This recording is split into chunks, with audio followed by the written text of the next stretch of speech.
si bon de partir n'importe où, bras dessus, bras dessous, en chantant des chansons. C'est si bon de se dire des mots doux. 네, 대표님 안녕하세요. 네, 안녕하세요. 예전에 제가 그 남산 타워를 컨설팅 했었기 때문에 그때는 진짜 굉장히 자주 왔었죠. 한 20년 전. 그때 어떠셨나요? 어떻게 브랜딩을 하셨어요? 그게 이제 이게 공교롭게 이제 YTN 거잖아요. 그리고 제가 맡아서 운영을 하게 됐었는데 그때 사실 우리나라에 그렇게 타워를 운영해 본 그런 경험들이 없어가지고 제가 이제 식료 컨설팅을 많이 하다 보니까 저한테 제안이 왔고 꼭대기에 이렇게 무빙하는 레스토랑은 사실 처음 만들 때부터 프로포즈, 그러니까 대한민국을 다 보이는 뷰에서 뭔가 내가 당신을 사랑한다는 것을 이제 확증시키는 그런 공간이 되기를 원해서 이제 기획을 했는데 아주 그걸로 되게 명소가 됐잖아요. 그래서 저는 되게 그렇게 만든 것에 대한 프라이드가 있습니다. 이제 다 와갑니다. 바로 요 타워 스튜디오는 처음 오실 것 같은데요. 네네네. 제가 사실 오늘 옷을 선택할 때 그 생각을 좀 했어요. 어떻게 그 매칭이 너무 그러니까 안 맞는 색이면 좀 안 어울릴 것 같아가지고. 그거 하나까지 다 신경 쓰시는 거예요? Mink coats. 그 예전에 저 어릴 때는 지금도 어린가? 아니 유행만 쫓아가는 사람 이러면 약간 조금 안 좋은 얘기였어요. 요즘에는 트렌드를 무시하고 살 수 없을 것 같아. 오늘 주인공은 어떻게 하면 트렌드 속에 내가 함께 갈 수 있는지 그 노하우를 좀 알려주실 수 있는 분이 아닐까 싶습니다.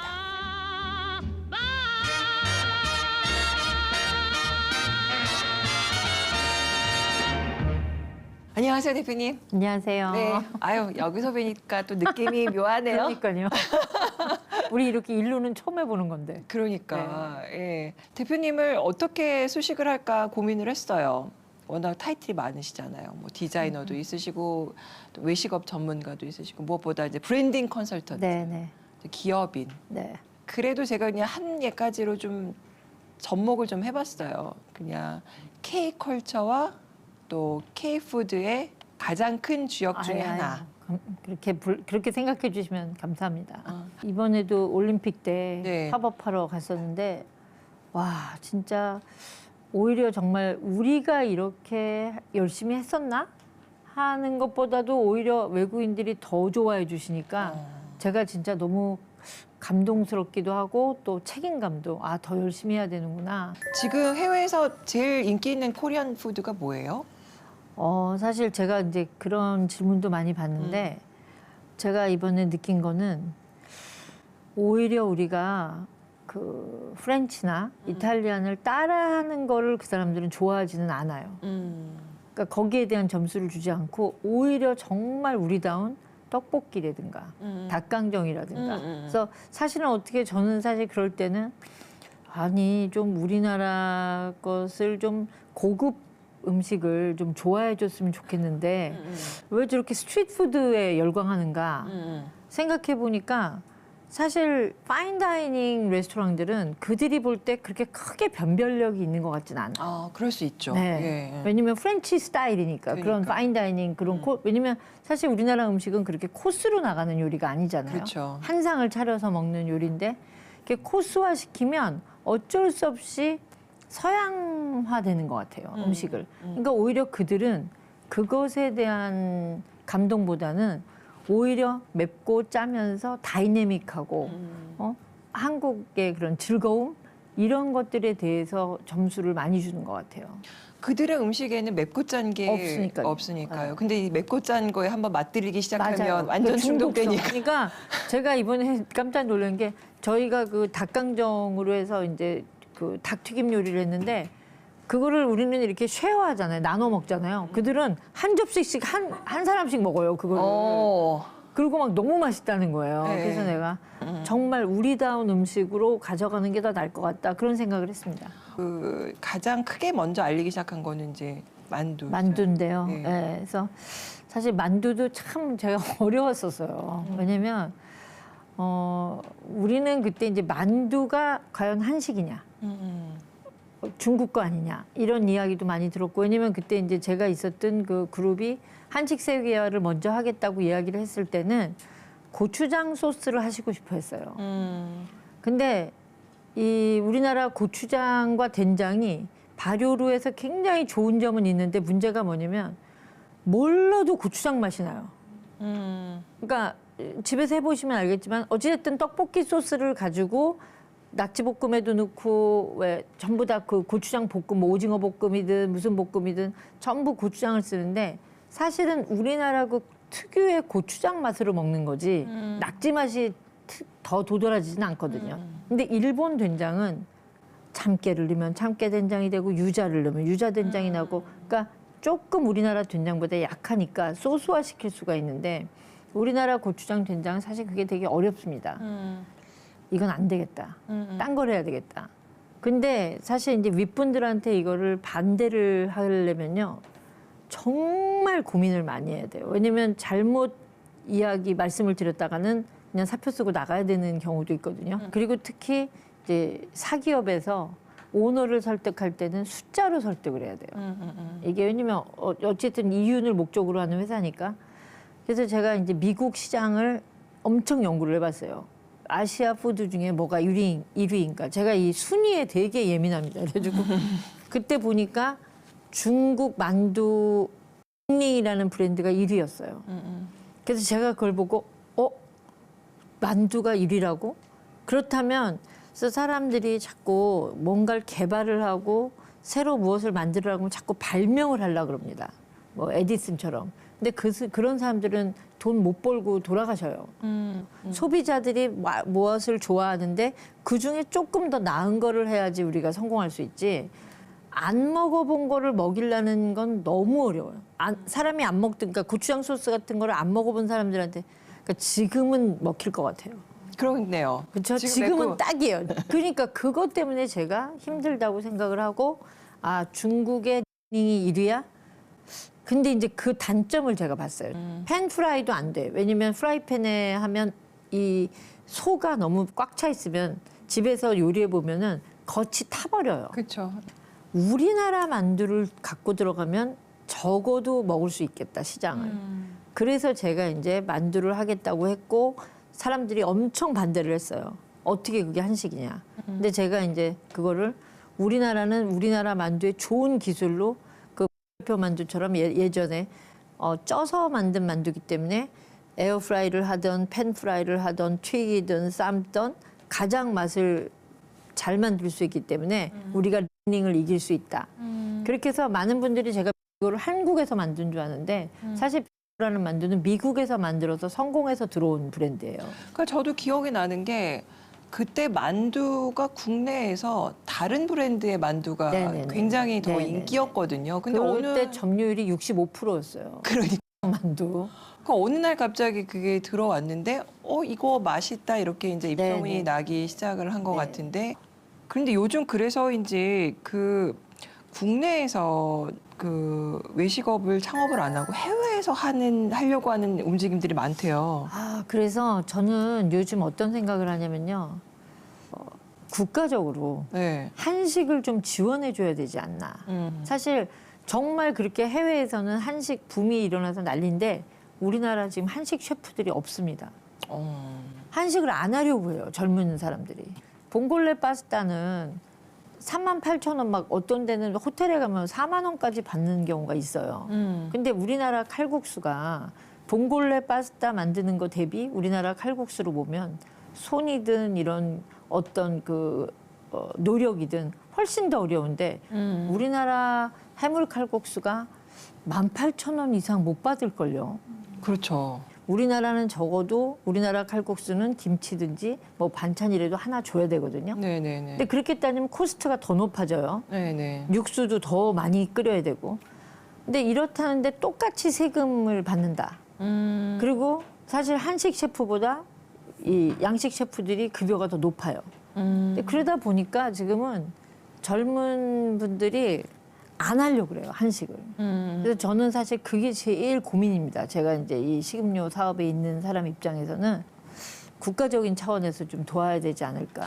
저는 가끔 대표님과 얘기하다 보면 그냥 단순히 사업가가 아니라 굉장히 국가의 안위와 미래를 걱정하시는. 아니 아무래도 이제 이게 네. 이 리더가 저도 어렸을 때는 팔로워였지만 이제 점점 나이가 들면서 리더의 입장이 되잖아요. 그렇죠. 그러다 보니까 리더로서의 할 수 있는 일들이 앞으로 미래를 젊은이들한테 보여줘야 된다고 저는 생각을 하거든요. 그리고 네. 기반도 만들어줘야 되고. 근데 사실 저는 노영 대표님을 이제 알기 전에 어떻게 알고 있었냐면 컬처.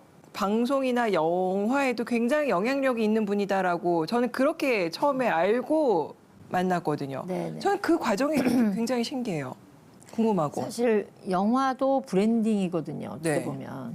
왜냐면 뭐 감독님만 잘한다고 되는 것도 아니고 배우만 잘한다는 것도 아니고 총체적인 예술이잖아요. 네. 그런 걸로 보면 저는 식당이나 똑같아. 식당, 건축물, 뭐 영화. 왜냐면 여러 명이 움직여서 한 사람이 오케스트라 지휘를 하고 그것을 잘 만든 것을 다시 마케팅을 해서 고객들과 관객들과 소통하는 접점을 찾아야 되는 어떻게 보면 과정들이 다 비슷한 만일 그 두려움을 용기로 바꿀 수만 있다면 말이다. 영화를 제가 제일 먼저 시작한 영화가 마이웨이예요. 오다기리조 장동건 씨 씨하고, 나오고 네. 판빙빙 뭐 진짜 아주 강재규 감독. 네, 기라성 같은 모든 배우들이 다 나오는 그런 영화입니다. 아주 찬란하게 흥행에 망했죠. 네네. 그래서 처음에 사실은 그 영화 때문에 그게 대한민국 우리나라 영화 중에 100억을 처음 넘은 영화예요. 투자가. 네. 근데 그때 이제 그게 에서도 거의 사활을 걸었던 영화예요. 그래가지고 제가 이제 제당에 있을 때 마케팅을 와서 좀 도와주면 안 되겠냐. 왜냐면 전국적으로 뿌려야 되니까 우리 영화 마케팅만 가지고 안 될 것 같다. 그래서 갔는데 제가 이제 그 영화를 봤어요. 너무 잘 찍었는데 너무 지루한 거예요. 제가 볼 때는. 제가 무식하게 그때 이거는 좀 잘라야 되겠다. 이걸 좀 걷어내야 되겠다. 강재규 감독님이 얼마나 황당하셨을까요? 그거는 뭐 이게 우리나라에서 감독님 제외하고 어떤 다른 사람이 이거를 편집 이야기를 한다는 건요. 진짜 지금 생각해 보면 너무 무식해서 한 얘기예요, 제가. 아무튼 그 말 한마디 한 것 때문에 뭐 거의 부회장님한테 불려가서 욕을 바가지로 먹고 이제 난 이제 그만두고 이 회사에서 잘리는구나. 이제 그랬는데 어쨌든 거기서 손 떼라 그래가지고 들어갔다가 일도 못 해보고 아무것도 못하고 그냥 쫓겨나와가지고 근데 솔직히 그때 분해가지고 내가 했는데 어쨌든 스코어는 안 좋았는데 그게 사람 마음이 이게 왜 약간 쌤통이다 그런 생각이 드는 거 있잖아요. 내가 좀 약간 그거를 이렇게 끙꽁 하고 있다가 저 부회장님이랑 다른 미팅하는데 제가 또 조용히 회장님 그거 보세요. 우리만 손해 보지 않습니까? 처음부터 우리가 같이 들어가서 뭐 우리가 PPL을 넣을 건 넣고 또 돈이 될 거는 우리가 투자 받아오고 이렇게 해서 하자. 그래서 이제 그때부터 좀 더 바뀌었고 제가 이제 그러다 보니까 영화에 아주 깊숙이 관련을 하게 된 거죠. 근데 이제 이제 마케팅이라는 그 아이디어를 가지고 이제 콘텐츠 제작 단계부터 이렇게 참여를 하시다 보니 당연히 사실은 좀 그쪽 영화 관계자들은 거부감이 있었을 수밖에 없었을 것 그럼요. 같아요. 이번에 행복의 나라를 감독하신 추창민 감독님이 이 얘기 들으면 뭐라고 하실지도 모르는데 내가 진짜 에 뭔가를 보여주겠다 이러고 처음 한 게 광해예요. 가장 최저의 예산을 들여서 대한민국 최고의 영화를 만들겠다. 그렇게 혼자 결심을 했어요. 그랬는데 이제 그때 제일 유망하셨던 분이 이제 하정우 씨예요. 네네네. 그래가지고 저한테 내면서 하정우 좀 섭외해달라고. 뭐 그냥 저한테 막 통사정을 하는 거예요. 하정우만이 살릴 수 있다 이 영화를. 하정우 씨한테 가서 내가 부탁을 하고 또 부탁을 하는데 하정우 씨가 너무 젊은 거예요 그 당시에는. 왜냐면 그때 이제 추적자 찍고 그다음에 뭐 테러 라이브 찍고 막 한참 잘 나가고 젊은 때 고모님 진짜 시나리오도 너무 좋고 너무너무 괜찮은데 내가 왕하긴 아직 좀 젊지 않을까요? 제가 사극하기는 좀 이 시나리오가 너무 좋으니 제가 다음 차기로 한번 고민을 해보겠다. 근데 우리는 이미 투자가 다 돼 있고 지금 빨리 찍지 않으면 안 되는 거예요.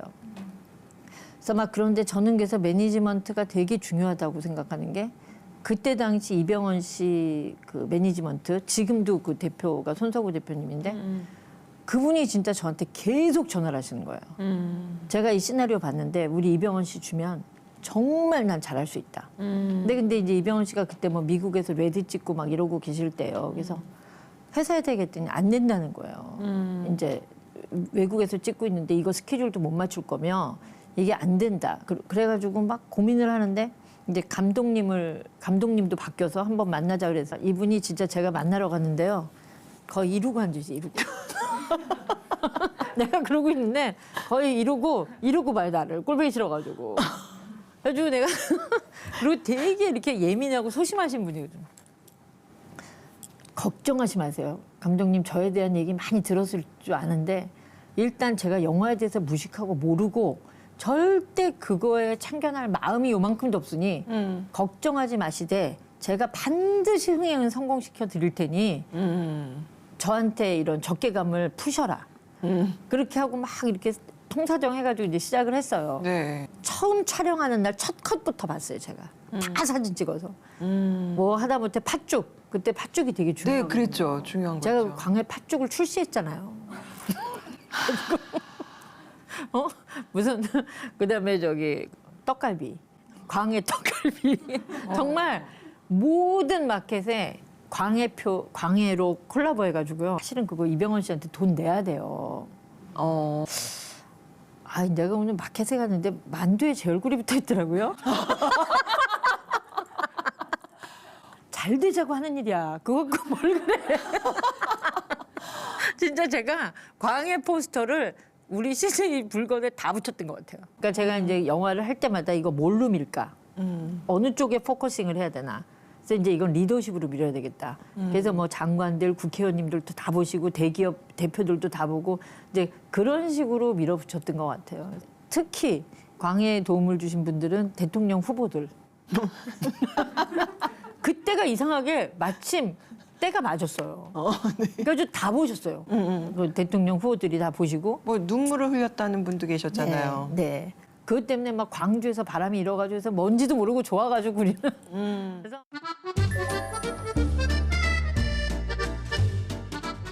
명량이 이제 1760만인데 제가 볼 때는 제가 살아생전까지는 못 깰 스코어라고 생각해요. 왜냐면 어떠한 컨텐츠도 대상이 없는 컨텐츠는 전 없다고 생각해요. 그래서 누구한테 가장 이 영화가 처음에 봤을 때 누구한테 보여줬을 때 심금을 울리나 생각해 봤을 때 우리나라 모든 군인들의 90% 이상이 존경하는 장군을 쓰라 그러면 다 이순신 장군이에요. 그래서 육해공 군인들을 장교들을 초대해서 저희가 시사를 했고 어떤 분들이 우세요. 그 이순신한테 빙의해서 본인들이 막 우시는데 그러면 이제 당연히 부대로 돌아가서 야 너무 재밌어. 명량 꼭 봐. 군인이라면 한번 봐야 돼. 그러다 보면 군인들만 보는 게 아니라 또 군인들이 휴가 나왔을 때 군인 가족들도 봐요. 그래서 이제 저는 이 정도 되면 60만, 100만은 그냥 먹고 들어간다. 이제 그런 생각으로 제가 처음에 이제 시사를 군인들을 선택해서 보여드린 거고요.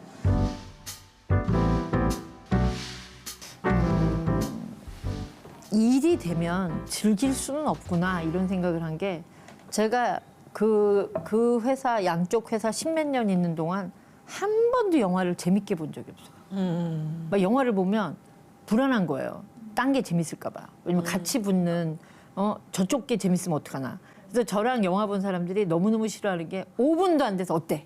재밌니? 같이 영화 보러 가서 5분도 안 됐는데 어떨 것 같아? 제가 그 불안증에 혹시 안 될까 봐. 그래서 근데 어떻게 보면 참 인간적으로 보면 더 안 된 거예요. 그렇지 않아요? 그거를 비즈니스로 바라봐야 되는 내 사람은 일이 되면요. 네. 진짜 그게 즐기는 거가 없어져요. 제가 오죽하면 너무너무 냉면을 좋아했거든요. 네. 근데 냉면집 오픈하고 나니까 냉면이 잘 안 먹혀요. 그러니까 그게 참 사람이 그런 게 있는 것 같아요. 어쨌거나 조직에 있는 사람들의 마음을 움직여서 그것을 실행시키는 그 단계가 설득의 과정이 어떻게 이루어졌을까 그게 굉장히 궁금해요. 뭐 그러다 보니까 뭐 제가 욕도 엄청 많이 먹고 있고요. 사실 왜냐면 강압적으로 했을 때도 당연히 있을 거고요. 모든 것이 설득으로만 가능한 건 아니거든요. 일을 그렇죠. 진행할 때. 그렇죠. 설득 반, 협박 반 이렇게 되는 거겠죠. 그러니까 사실은 이제 리더는 성과를 보여주고 그걸 나눠줘야 된다고 저는 생각합니다. 그러니까 성과를 만들었을 때 내 거로만 만들어도 안 되고 성과를 반드시 만든다는 걸 또 보여줘야 나를 따르는 사람들도 생기는 거고. 그래서 사실 존경받는 리더가 될 것이냐 아니면 욕을 먹더라도 성과를 나누어 줄 것이 중요한 리더냐 하면은 둘 다 가질 수 있으면 굉장히 좋은데 사실 둘 다 갖기는 쉽지 않아요. 맞습니다. 네. 좋은 말을 들으면서 성과도 논아주는 리더는 참 그건 진짜 어려운 리더예요. 그래서 저는 사실 후자를 선택한 거죠. 욕을 먹더라도 나는 너희들한테 반드시 성장시켜 주겠다. 그래서 노희영 아주 지긋지긋하지만 나를 성장시켰다. 저는 그 평가가 가장 저한테는 프라이드입니다. 저는 막 노희영을 사랑했다 이런 거는 손발도 오그라들고 듣고 싶지도 않고 네. 저는 딱 하나. 노희영 생각하면 지긋지긋했지만 오늘날 나를 만들어줬다. 저는 그 얘기를 듣고 싶고 그들이 예전에는 막 저를 막 지긋지긋했던 사람들도 이제 성공하면 뭐 DM이 오거나 문자가 와요. 너무 그분들이 다 노희영의 고문을 다 견뎌낸 그렇죠, 사람들이에요. 그렇죠. 맞습니다. 그래서 어떤 사람들은 네. 막 그런데요. 왜 고문이니 타이틀이 대표나 이런 그러니까 고문을 많이 해서 그래. 그냥 성과를 내고 나눠주는 어떤 걸 나눠준다고 혹시 하셨는지. 워낙 경험이 풍부하신 분이시고 두려움이 없으신 것 같아요. 그럼. 귀여운 마녀다. 처음에는 안 될 것 같은데요 라고 말씀을 드렸는데 계속 해내시니까 저희도 해내게 되니까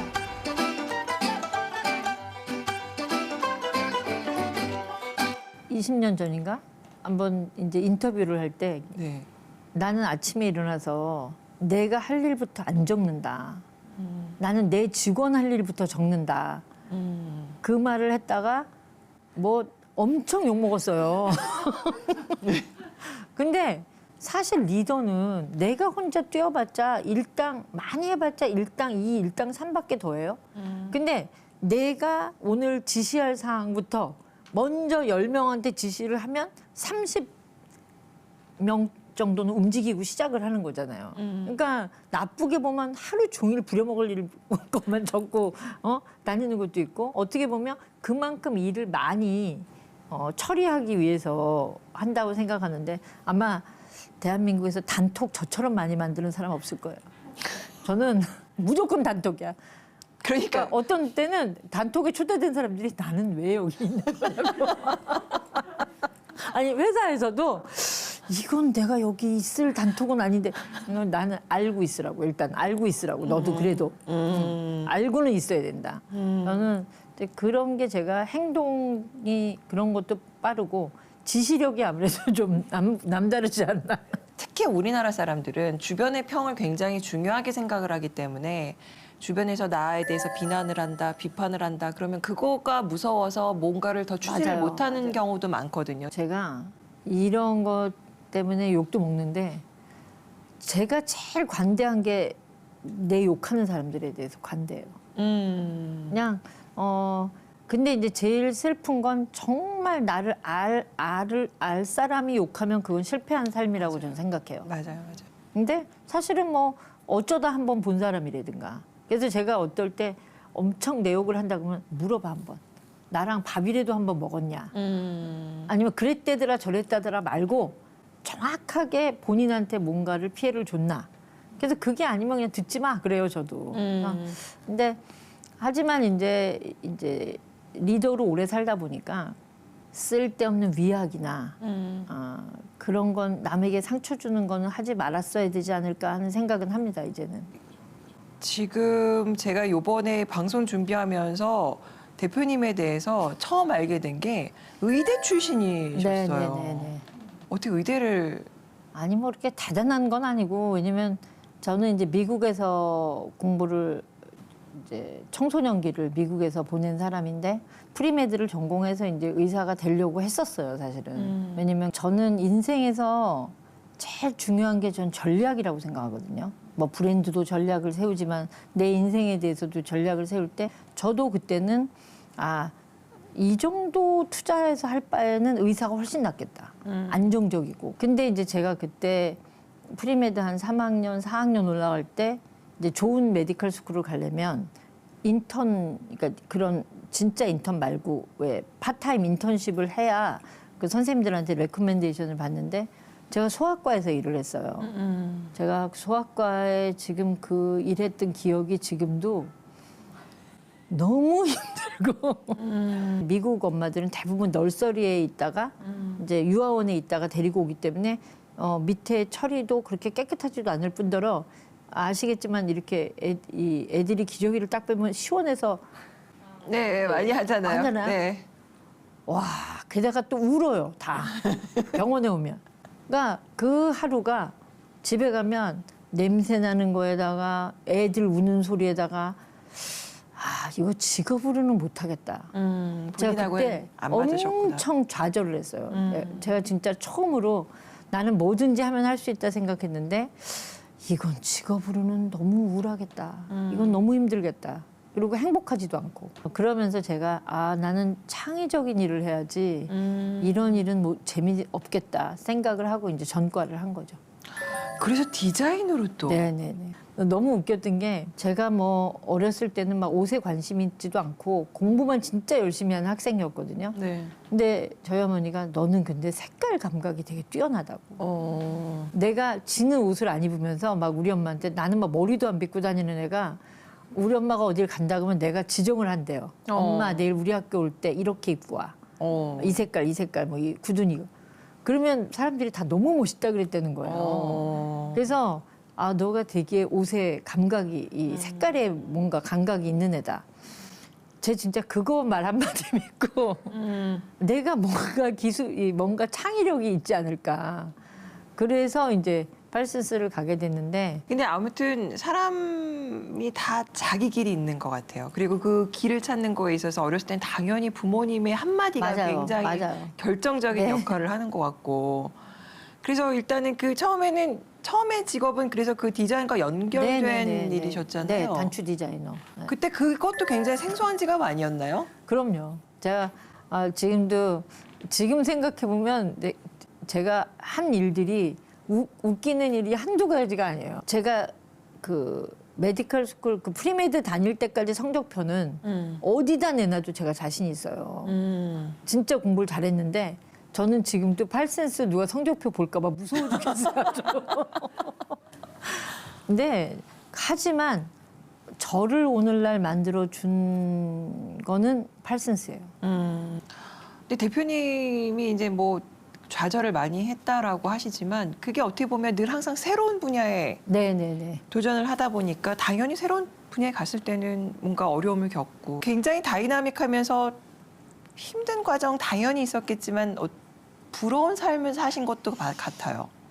저는 사실 그래서 제가 늘 이렇게 하나님한테 감사하는 거는 늘 기회를 주셨고 그다음에 사실 뭐 제가 자만심으로 이야기하면 나는 그만큼 노력했고 똑똑했고 이렇게 얘기할 수 있지만 사실은 누구나 다 노력은 하고 살거든요. 그렇죠. 그리고 그들에게 누구나 다 기회가 오는 건 아닌데 저한테는 정말 많은 기회가 왔었고 또 그거에 맞게 노력도 했었고 그런 것들이 저는 사실 감사하기 때문에 지금은 제가 그 후배들한테 항상 기회를 주려고 정말 최선을 다하고 있습니다.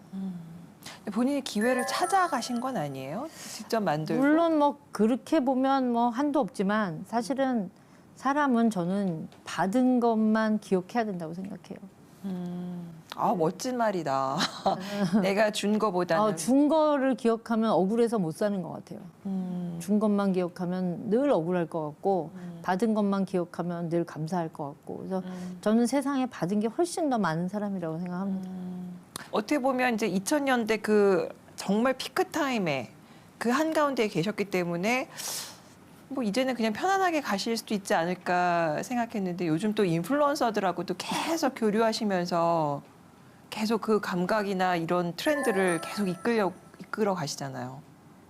그게 뭐 모르겠어요. 언제 내가 놀려고 할지는 모르겠는데 저는 그게 꼭 돈의 문제는 아닌 것 같아요. 저는 늘 새로운 걸 하고 싶어요. 지금 한 뭐 중장년층들은 이제 내가 한참 나의 일에서 가장 큰 경력을 쌓아서 조금씩 이제 내려가는 준비, 마무리하는 준비를 해야 되는 나이일 경우가 네, 많잖아요. 근데 앞으로 수명은 점점 더 늘고 맞아요. 있고 어떻게 대비를 해야 될까요? 저는 그래서 정말 영화, 음악, 젊은이들과의 대화 이런 컨텐츠 이런 거에서 뒤처지면 안 되는 것 같아요. 저는 늘 살아 있어야 되고 깨어 있어야 되고 또 사실은 옷도 지금 계속 유행하는 옷을 끝까지 입을 수는 없어요. 왜냐면 내가 입고 싶다고 해도 옷이 안 받쳐주거든. 그러니까 실감하고 있습니다, 저도. 내가 입고 싶다고 해서 입을 수 있지 않는 나이가 되는데 네. 근데 그럼에도 불구하고 어떤 것이 유행인지는 알고 있어야 된다는 거죠. 거기에서 자꾸 이제는 뭐 나는 그런 거 신경 끌 거야. 뭐 이런 사람들 되게 많거든. 제 주위에도 이제는 그런 거에 신경. 근데 신경을 끄고 안고가 아니라 저는 이런 그 트렌드는 말하자면 배 위에 늘 파도를 타고 있어야 그걸 느끼지. 한번 내려오면 못 타요. 멀미 나서. 그러니까 저는 어느 순간까지는 늘 그거를 유지하고 있어야 된다고 생각하는 사람이기 때문에 제가 이번에 이제 그 추석 때 그 가루이지와라는 데를 갔어요. 잔 레논이랑 오노 요코가 마지막까지 거기서 있었고 거기서 살고 싶어 했대요. 그거를 보는 순간 나 여기 좀 가봐야 되겠다. 그래서 이제 거기 가서 그들이 먹었다는 거, 그들이 다녔다는 그런 오솔길을 막 걷고 왔는데 이제 제가 한 17,500보 막 이렇게 걸었어요. 근데 진짜 행복했던 것 같아요. 그렇게 왜 누군가를 찾아서 발자취를 찾고 막 그와 꼭 괜히 같이 공유하는 것 같고 그런 것들이 저는 아직도 재밌어요.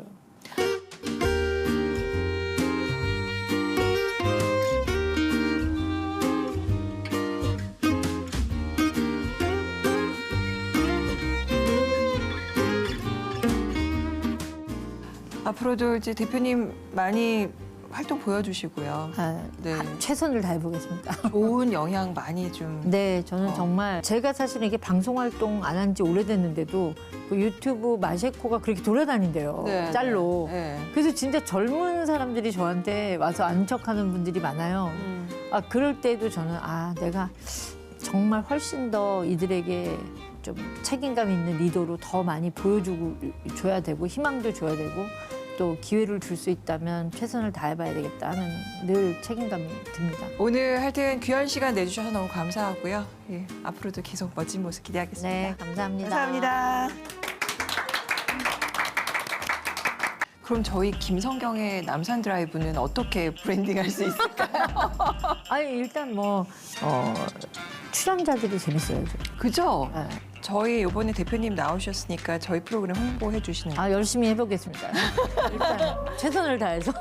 저희 대표님 출연을 기점으로 해서 저희도 확 더 발전하는 걸로.